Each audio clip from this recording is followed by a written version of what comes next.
Hello and welcome back to the channel, everybody. My name is Dark Sage Walker, and today we are going to be doing another character class build. And I guess we're doing piano today. Alright, so here we go. And let's go ahead and change this up. Alright, so I figured today we're going to be doing Rogue. And I don't know if I'm going to be doing... Pardon me. I don't know if I'm going to be doing, like... Hold on, I'm going to come back to this in a second after I've got my build together. But, yeah, I don't know if I'm going to be doing any of the different rogue subclasses as they exist in D&D. Mostly because that is not the easiest thing in the world to get across. Let's see. So I figure we definitely have knives, but what do we use for this? Now, admittedly, there are all sorts of good options. Rogues are characters that are known for their agility and their sneakiness. Now, it's awfully hard to do sneakiness in Wizard of Legend, but it's not too hard to do speed. So we've got knives that I can use that way. I've got that, and then we've got essentially a lot of thrown weapons, and then the backstabby daggers. I think that seems like a good way to do it. As far as what we use here, honestly, the best one is what I was already on, which is Frost Feints, just creating decoys and sowing confusion. That is the mark of a good stealthy character. As far as what relic we want to start with, I was thinking Analytical Monocle, but I'm gonna quick look, because honestly, Sidewinder's badge wouldn't be bad either.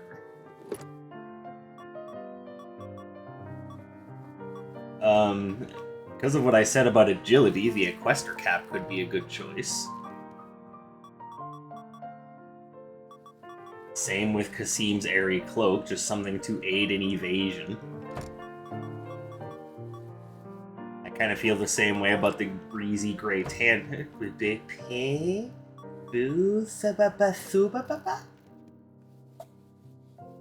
Get used to this. My ability to speak is not getting any better as time goes on. It's breezy gray canvas. That's what I meant to say. Jesus, that shouldn't have been a mouthful, but it goddamn was. Of course, just more gold in general could also be... I mean, that tends to be a rogue thing, as they tend to be very, hungry for cash. Depending on what system you're working with and what type of... By the way, I think after thinking about it, I do want to go for the speedy angle.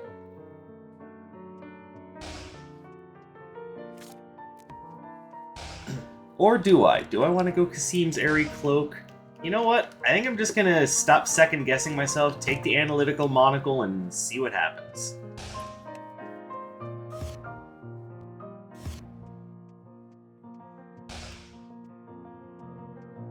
Oh, and it's gonna be a bit until we get into this, so... we will, real quick, just go over the idea of what a rogue is, and...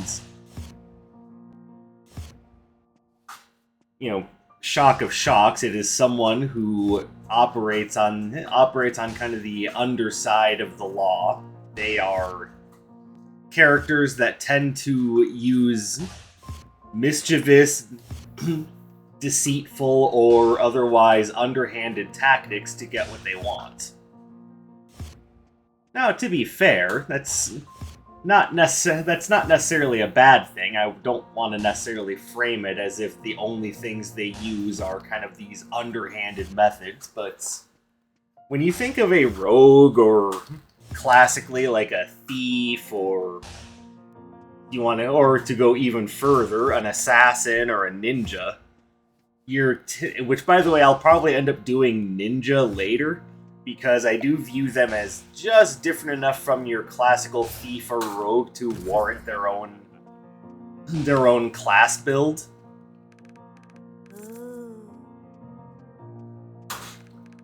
Let's see.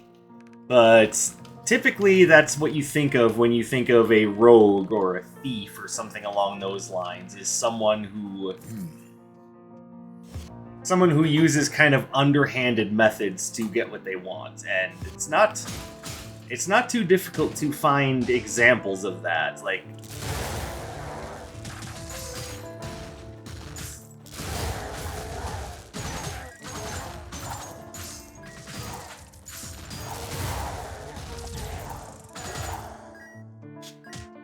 I mean, even characters such as Robin Hood are very much rogue characters. But I should point out that rogue doesn't necessarily mean bad. It just means like, you know, scoundrel-like, or in a mischievous fashion. Like, they are characters that commonly do not work with the law. But it doesn't mean they can't. Matter of fact, there are rogue subclasses and, you know, second edition class kits that are all about using their abilities as sort of like troubleshooters or like trap finders.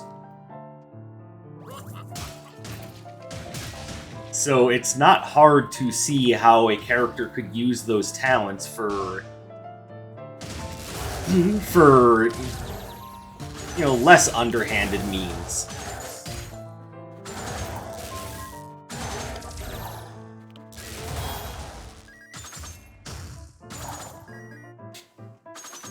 But one of the things that typically defines someone like that is that their training isn't necessarily all combat-based.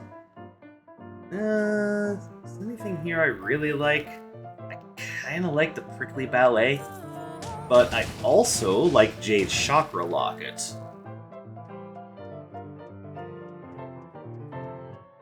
I don't know, I think the Prickly Ballet might be the better choice, but...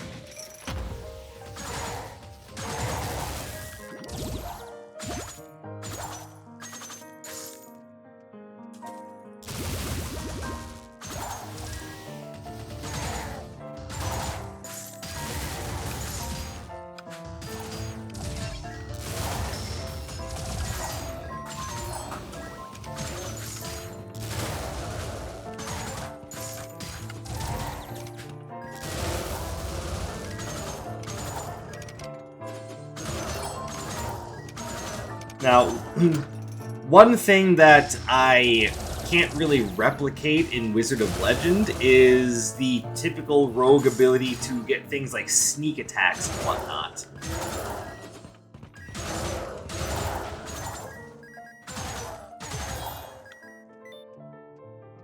Which, of course, in 5th edition D&D just lets them get a nice boosted attack on an unaware enemy, obviously.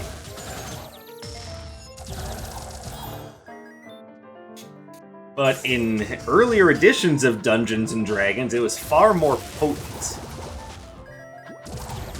And I think this is one of the reasons why that changed, is because perhaps the thief's ability or rogue ability of backstab was a little too strong in 2nd edition. And I can absolutely see that being a thing, don't get me wrong. But it was also also quite a hit, so allow me to explain. Oh, I don't want to give up Dynamic Disarray. God damn it.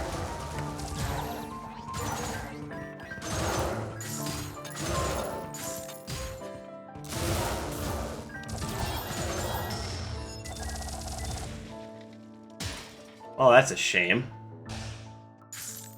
That misses out on on a potential critical placebos, and that's not cool.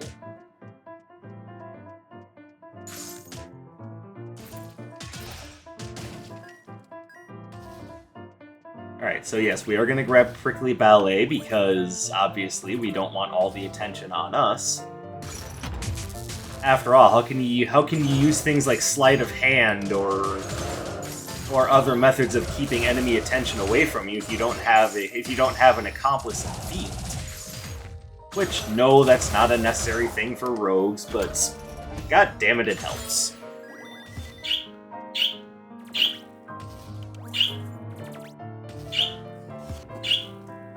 And yes, I did see the noxious Dapper Cap there, but you guys know how I feel about poison in this game.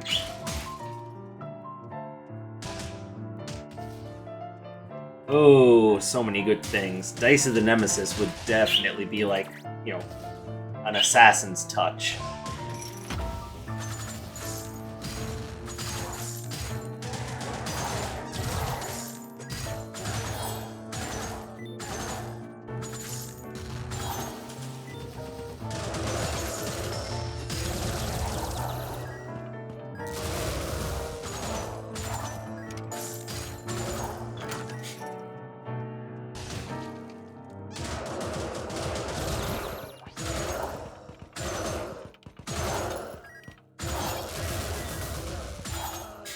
But other popular characters that come to mind when I think of rogues are like... I don't know how well anyone knows this character anymore, but Zoro was very much a rogue in the sense of the kind of the swashbuckler archetype. I already mentioned Robin Hood. But yeah, it's not too difficult to find examples of rogue characters. They tend to be quick on their feet, quick thinking. They tend to be somewhat charming, and that's typically because rogue characters are characters that have to rely on something other than their martial strength to get them by, because they're typically not well-trained combatants like fighters or barbarians.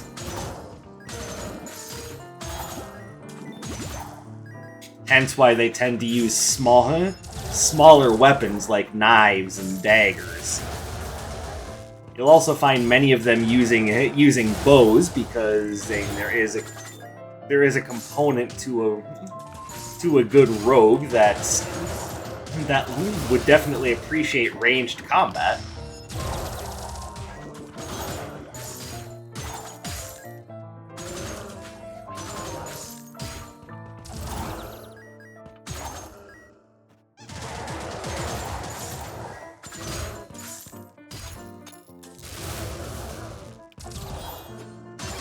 And that's kind of hence why I chose the Arcana that I did, because rogues are definitely going to want to go into combat with lighter weapons. And that is actually a little bit less to do with their somewhat lack of training, as it is about wanting to keep their weapons concealed. Because, trust me, a warrior can just as easily take a dagger into combat. It's not like they have to use a sword or a shield or a big fuck-off axe or anything.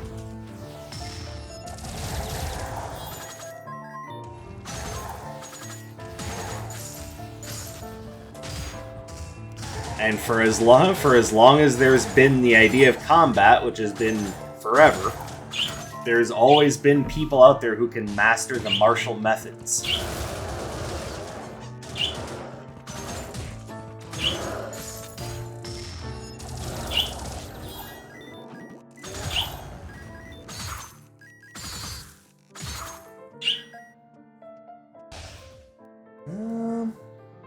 I like both the pewter bracelet and the handbag. Handbag, on the other hand, I might not want to take. Never mind. I can get most of my arsenal upgraded right now, actually. I can upgrade my distraction, and I can upgrade my knives.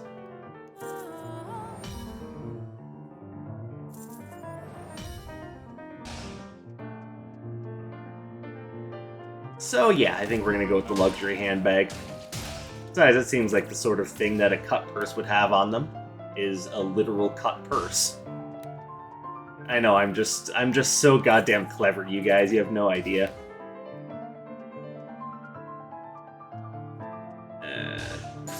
There's no real super fast way to get over there, so yeah, we'll just hoof it.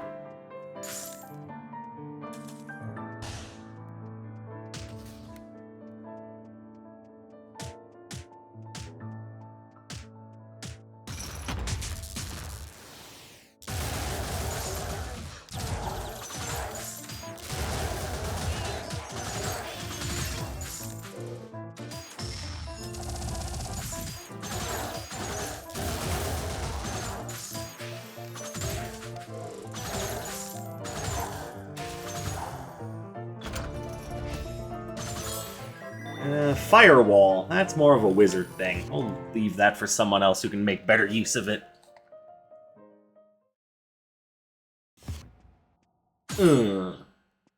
Take that, red crystal.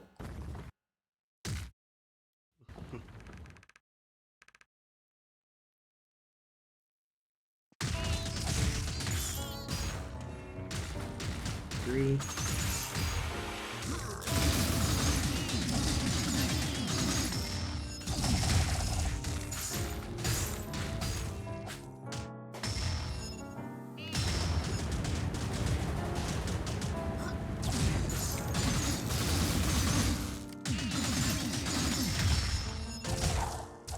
And there we go. Can't match my speed. Homing flares. Not really a rogue thing. What the hell, I'll take it. Because there's nothing saying that it can't be a rogue thing.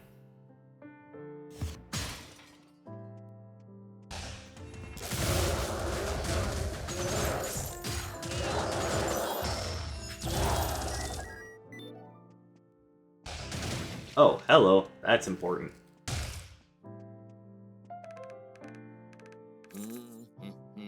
There we go.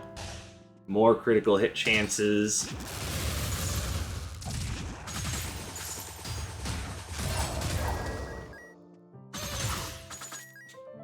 So, little known fact, my very first character that I ever used for D&D was actually a rogue. She is... I'm gonna say is, because the character is still around. But yeah, she did a lot of stupid things because I was just learning Dungeons & Dragons at the time, so... There, you know, mistakes were made playing the character. Yeah, she is a halfling, because of course she is. And when your class heavily relies on dexterity, you kind of want that dexterity advantage.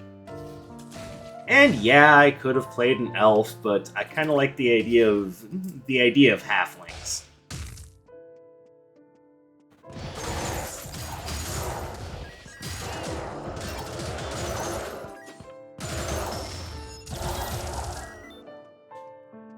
And even to this day, I really enjoy playing halflings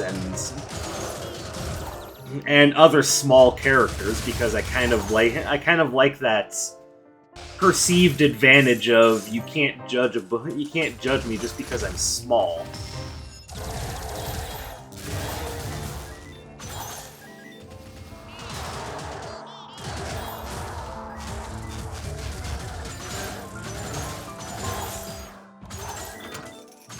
But of course, when you're playing gnomes, you're playing for the intelligence advantage.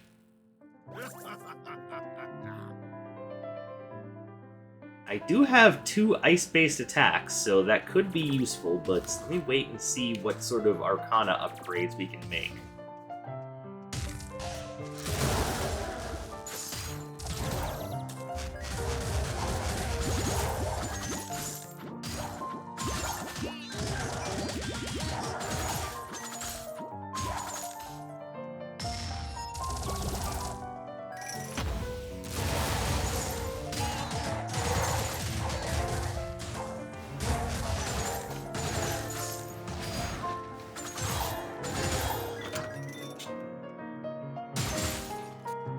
Now, when I first started the character off, I had... okay, yeah, there's nothing here I really want. It's not common that you'll see a rogue just summon dragons, so that doesn't seem... And at the same time, it is good for the build in general. So I guess I need to pick between Stanza of Frost and Watery Dragons.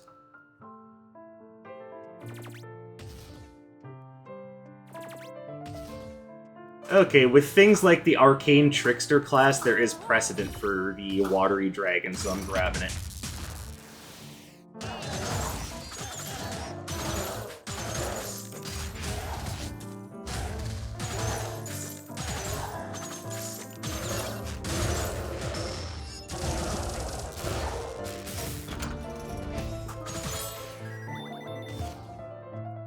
But I'm not going to use it yet. I'm going to save it for the next level, because obviously that's where you're going to want to use water-based stuff.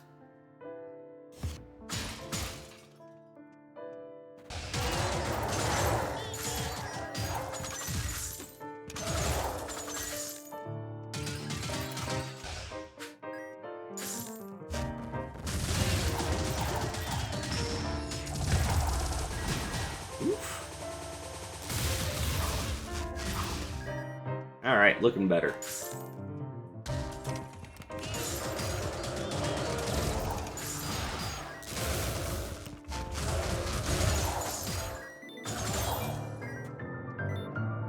See? Misdirection. That's the key to successful rogue play.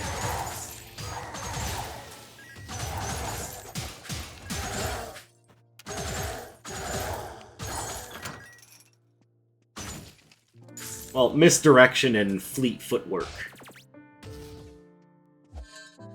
But yes, at the time when I created my first character, she was a halfling who dual-wielded daggers, like you do.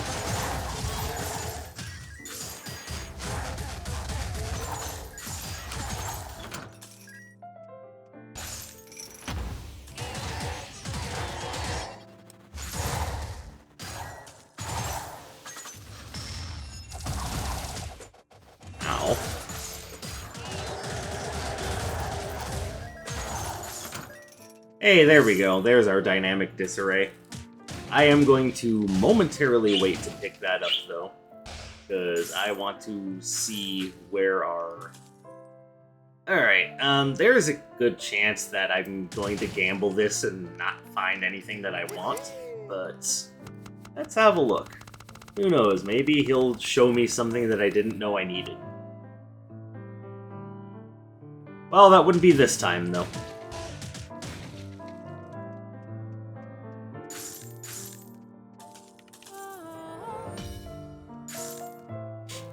It's alright, you know what? It's always worth looking.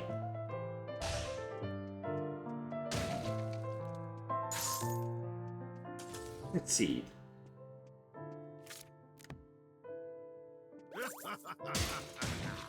I can see two things here that might be useful. One of them... Well, no. Actually, I can see three things there that would be useful. I'm just not sure I'll be able to afford all three.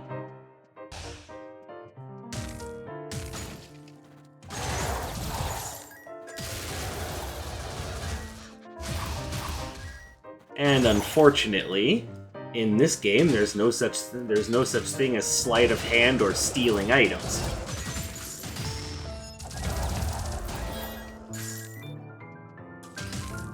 You know, unlike in games like Final Fantasy VI, where one of your thief's primary skills is being able to steal items off of people. Just don't call him a thief when he does it. He will not be happy with you.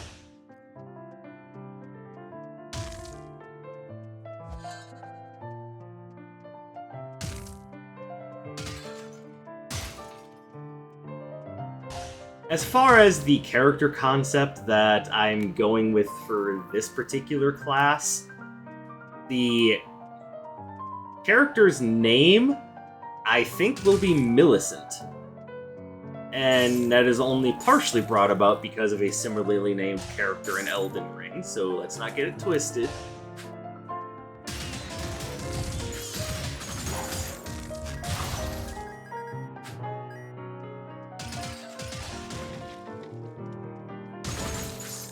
It's not the entire concept, it's just part of it. What I think we have here with Millie is essentially a street urchin who probably is the way she is just because she's found herself lacking in life opportunities, you know, as you do.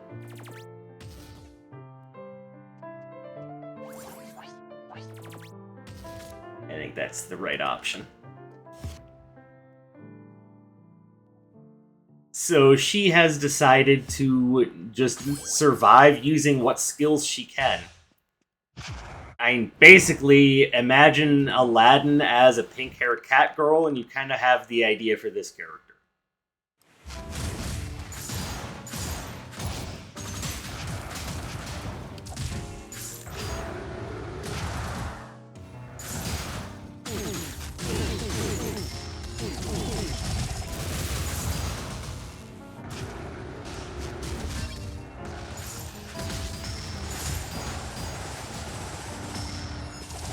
Nice. No, thank you. That's more of a, like, high sorcerer sort of thing, is to conjure tornadoes.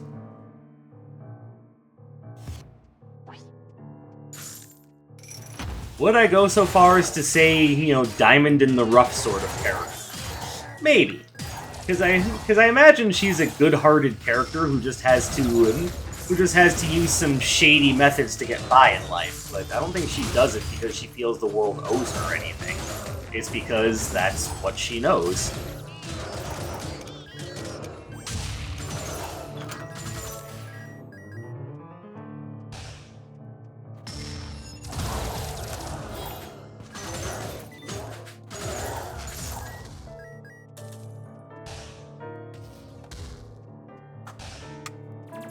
And I imagined the character would get her start as an adventurer due to strange, unforeseen circumstances. Like, maybe on one of her excursions to, you know, find her daily rations, she ends up stumbling upon something crazy, like someone either drops or so she somehow comes across something that would be considered a magical artifact, and so she goes to get it appraised, and someone's like, "Why do you have this?" She's like, "What? What even is it? I have no clue. Help me."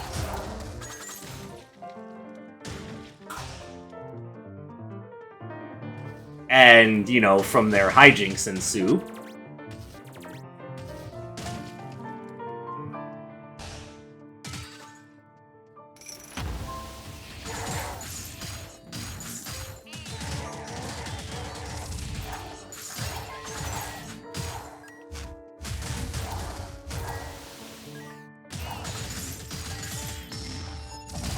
Ah, nuts. Thought I could get him.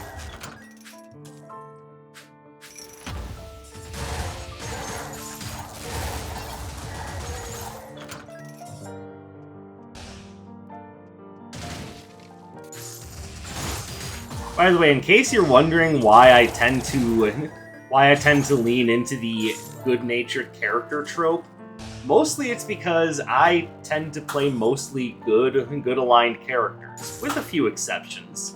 I do have some... A heavy armor is not necessarily a rogue thing, but that is a good item. And I would be punishing myself by not allowing myself to use my signature, so fuck that. But yeah, I mostly tend to do good aligned characters. It's not to say that I couldn't play an evil aligned character, it's just not usually what I do.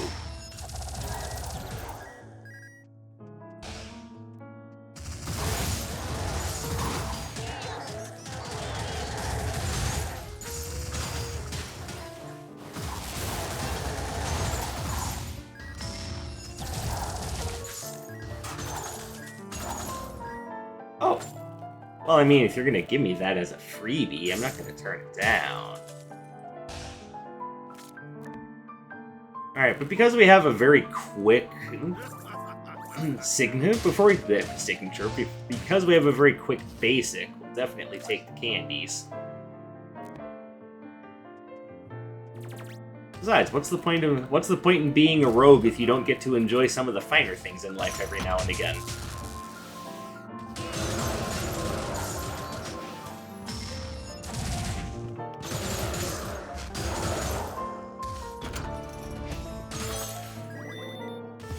Ooh, cushion flip-flops. You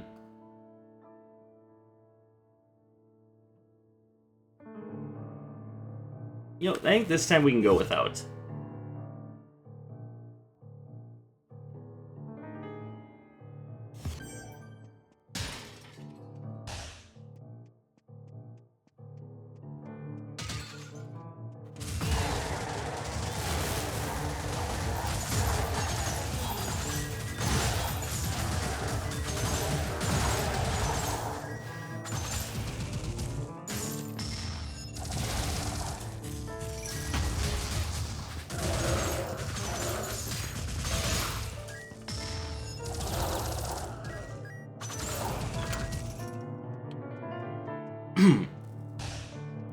Now, thinking more on Millie's personality, because when I design characters, I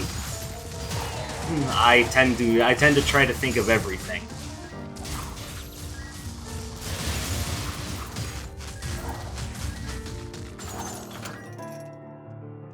Is she like upset about her position in life? Is she just a good-natured goofball? Like, there's so many ways you can go about designing a character, and I know that goes without saying. Many of you are going, well, no shit, Darksage, is that how Dungeons & Dragons works? I had no idea!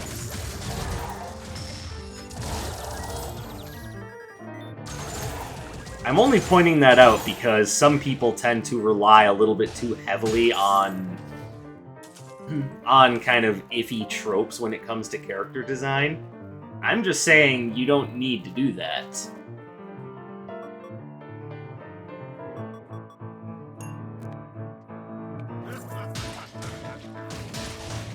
Like, you can design a character that's, you know, doesn't have dead parents.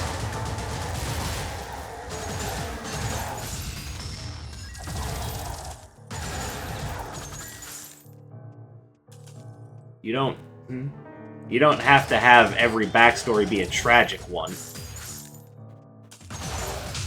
Like, granted, when you're spending your life living on the streets, you probably didn't have a wonderful upbringing, but it could also just be very possible that, you know, her parents are alive and they're just pieces of shit that disowned their daughter for some reason.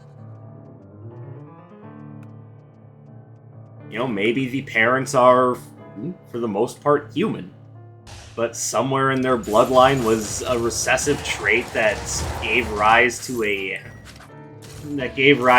cat girl daughter, and they're like, oh no, we can't have this staining our reputation. Also, what am I doing?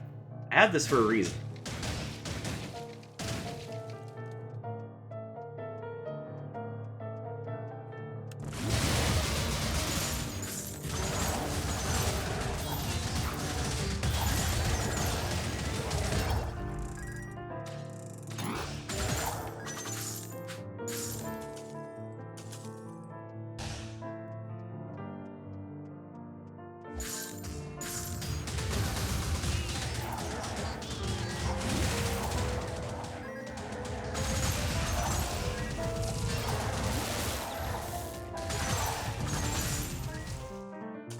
Which, if you look at it from that perspective, if that was the character's backstory, her being kind of a lovable, good-natured goofball under circumstances of her family disowned her because they're a bunch of, you know, bigoted pieces of shit.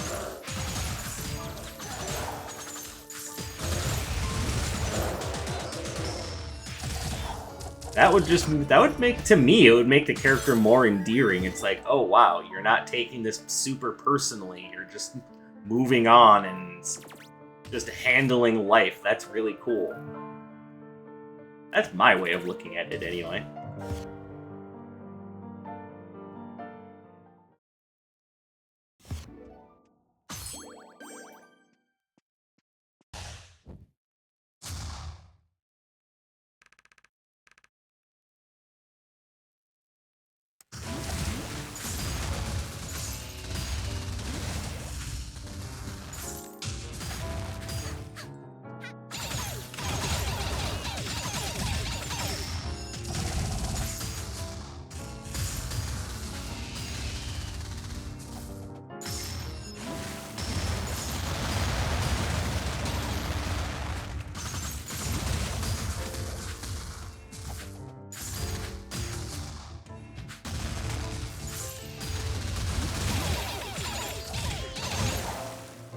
There we go. Not a bad fight at all.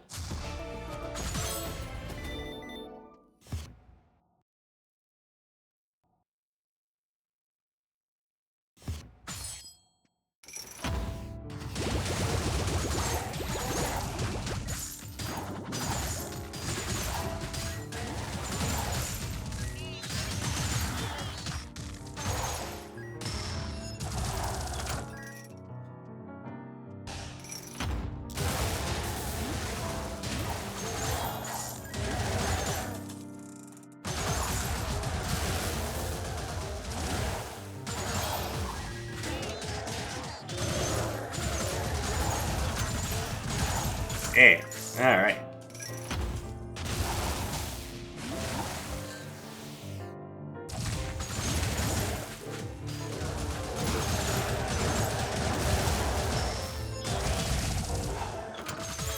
Not bad.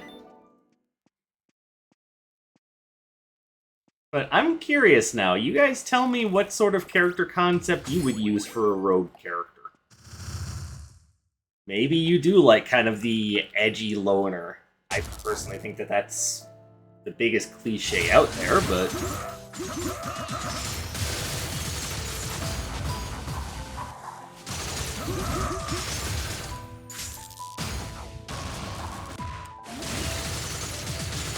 But I mean, some things become tropes for a reason.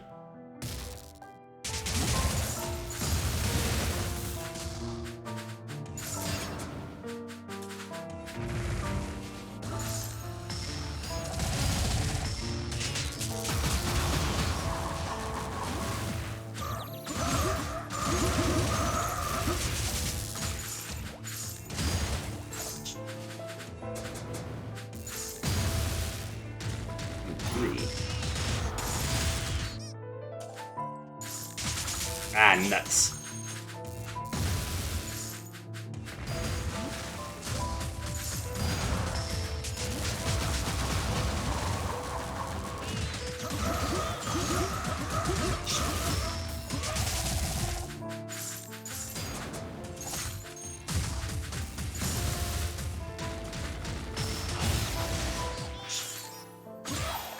Okay, I could have sucked less in that final fight, but otherwise, Speedy Rogue tends to win the day. So, there you go. Hopefully you guys enjoyed a little bit of roguish mayhem. Let me know what sort of character concept you guys would prefer for running a rogue-like character. When I say that, I just mean rogue.